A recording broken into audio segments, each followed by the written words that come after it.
High viewers, இன்னைக்கான வீடியோவில் என்ன நடக்குதுன்னு பார்ப்போம். வீடியோக்குள்ளே போகிறதுக்கு முன்னாடி நம்ம சேனலை லைக் அண்ட் சப்ஸ்கிரைப் பண்ணிவிட்டு கொஞ்சம் சப்போர்ட் பண்ணுங்கள். வாங்க இப்போ வீடியோக்குள்ளே போகலாம்.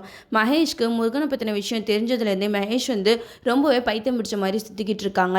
ஏன்னா ஏதோ ஒரு விஷயம் இருக்குது. ஏன்னா முருகன் வந்து பேசாமல் போனதுக்கு காரணம் இந்த மகேஷ் தான்.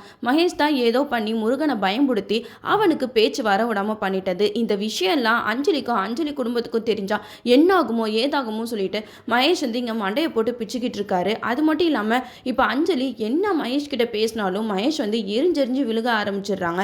அதனால நம்ம அஞ்சலிக்கு மகேஷை பார்த்தாலே ரொம்பவே பயமா இருக்கு.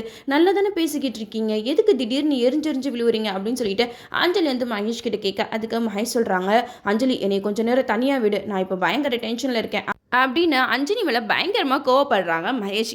இதெல்லாம் பார்த்தா அஞ்சலிக்கு மகேஷ் மேலே டவுட் வருது. இல்லை, இவருக்கு ஏதோ ஒரு பிரச்சனை இருக்குது, அதனால தான் இவர் சில சமயம் நல்லா பேசுகிறாரு, சில சமயம் இந்த மாதிரி ரூடாக பிஹேவ் பண்ணுறாரு, இது என்ன நம்ம சீக்கிரமாக கண்டுபிடிப்போம் அப்படின்னு சொல்லிட்டு அஞ்சலி வந்து முடிவு பண்ணுறாங்க.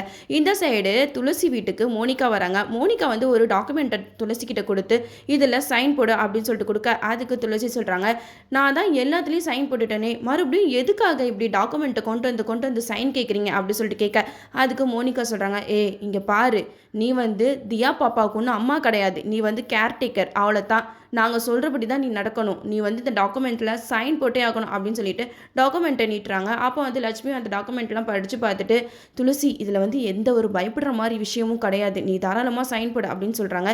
துளசியும் சைன் போட்டு கொடுத்துட்றாங்க. அது மட்டும் இல்லாமல் மோனிகா தியா பாப்பாவோட மருத்துவ செலவுக்கு காசு கொடுக்குறாங்க. அதை துளசி வேண்டான்னு சொல்லிட்டு திருப்பி கொடுத்துட்றாங்க. என் குழந்தைக்கு எப்படி நான் ட்ரீட்மெண்ட் பண்ணணும்னு எனக்கு தெரியும் அப்படின்னு சொல்லிட்டு அங்கே மூஞ்சல் அடிச்ச மாதிரி சொல்லிடுறாங்க. மோனிகா வந்து தியாவை கூப்பிட்றாங்க. அப்போ தியா வந்து பயந்து நடுங்குறாங்க.